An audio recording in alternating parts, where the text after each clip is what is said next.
This week on Fantasy Dad, Games you know 1. what we should do? We should go get it.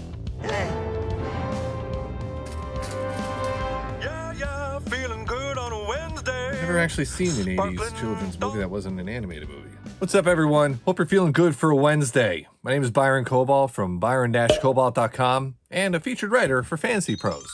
And this is Fantasy Games 1, a weekly show / metric that converts fantasy points into wins for your fantasy team. You want to check out my Fantasy Pros post or any content like that? Feel free to check the links in the subscription.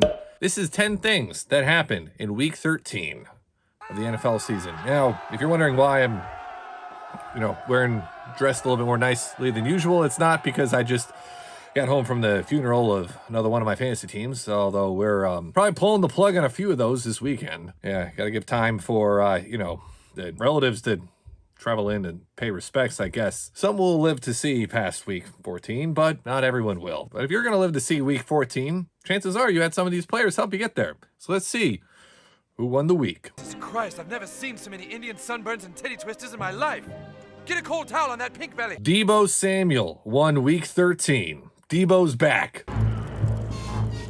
Here come Deebo, give me your stuff. 91% started and 33.8 points. This was actually Deebo's best week since, honestly, I started recording the Fantasy Games 1 statistic. And that's kind of surprising because back in 2021, Deebo was actually the 6th best player in Fantasy Games 1 for the entire season. Also, his yards after catch there, kind of inflated Brock Purdy's numbers a little bit. Brock Purdy just made the list, too. He was in the top 15. He was 14th. Actually, the first time I think Brock Purdy's ever been on the, weekly winners list. Now, in a given week, not all the 49ers necessarily do well, but this week it was Deebo's turn. Thing 2, Tyreek Hill, second for the week. Tyreek Hill already was in the lead for the MVP race. Now Tyreek's lead for MVP is 0.24 Fantasy Games 1, ahead of Christian McCaffrey. That's a pretty healthy lead. That's a really good week. This week he just got 0.34, and that was an excellent week for Tyreek. I look back and compare it to previous seasons. He's actually has the highest Fantasy Games 1 score of any player after 13 weeks since I started recording Fantasy Games 1. For reference, Cooper Kupp, 2.15 Fantasy Games 1 back in 2021 at this point. Tyreek now is at 2.37. So really,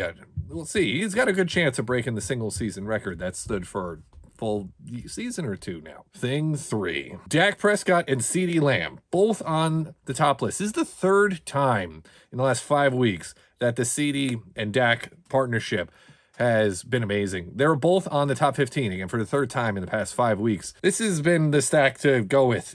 This is the romance for the ages. If you have them both, hopefully, this movie ends up on a high note because you're making it to the final act here. This is going to prompt a need to look at the best stacks of all time, to be honest, because this is one that's probably gotten you and single-handedly into the playoffs. Thing 4, at the expense of Tank Dell, who we'll talk about in a minute, Nico Collins makes the top list at the 4th spot. Nico, it's Roman. Let's go bowling. You told me at the beginning of the season that the Texans were going to have a resurgence. I would have expected a lot more of Nico Collins being this high in the list, but, I guess this is sufficient here. Actually, at 83% start, it seemed a little bit higher than I would expect for Nico Collins. So that's why he's up on the list so high. Thing number 5, Alvin Kamara. Alvin Kamara is part of a great week, causing more collateral damage, innocent bystanders than I've seen since early 2010s action movies.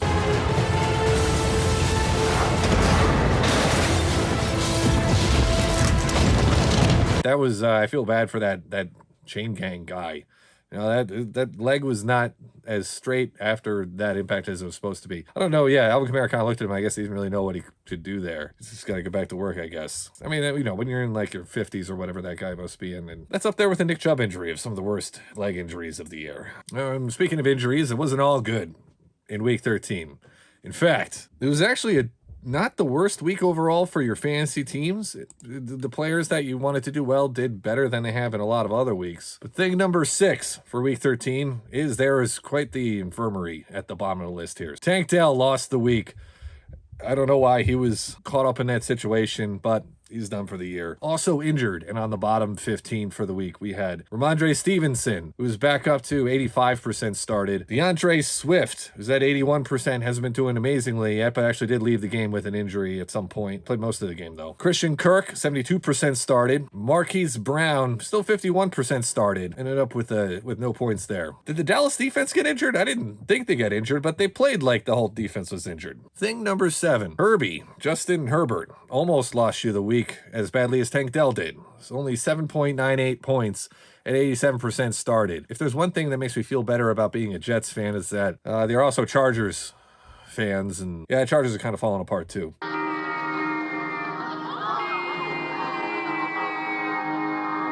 I was looking up, Herbie clips, and I can understand why boomers probably don't take children's movies very seriously after seeing some of those clips. Thing number 8 on the JV All-Stars list. This is the list of players that have performed the most, but were probably on the bench or free agents for week 13. The JV All-Star of the week was Christian Watson. Christian Watson, with only 18% started, but got 24.1 points. If you have Christian Watson on your team, you're probably dealing with a bit of a mix of emotions right now. Like, on one hand, it was a good week.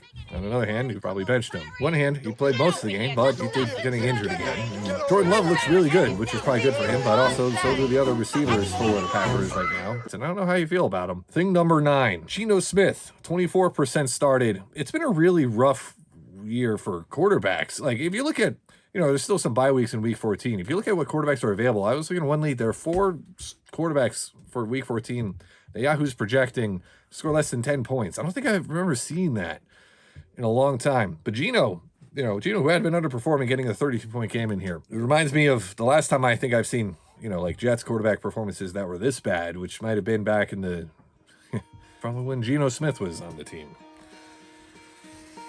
Yeah.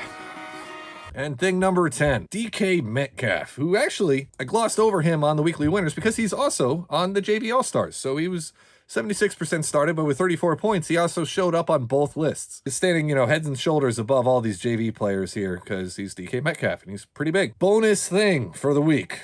Not content to just give you 10 things. I'm going to give you a bonus thing because you're stuck with the video for this long. On the all-time, since 2021, list of Fantasy Games 1 leaders, Mark Andrews climbed 2 spots this past week. Why is that notable? Mark Andrews didn't play this week. He actually ended up passing Patrick Mahomes and the Dallas Cowboys defense, who both had very questionable weeks here. Well, that was week 13. It was definitely a week to have some bad luck, I guess, if you're going to have it. Now we're faced with week 14. So this is going to be the last week of the regular season for a lot of you. And for a lot of my fantasy teams, it will probably be the end of the road. Hopefully this won't be the end of the road for you. Hope you enjoyed this video, though. And don't make it the end of the road for us. Please like and subscribe. It's been a privilege and an honor. See you again, win or lose, next Wednesday.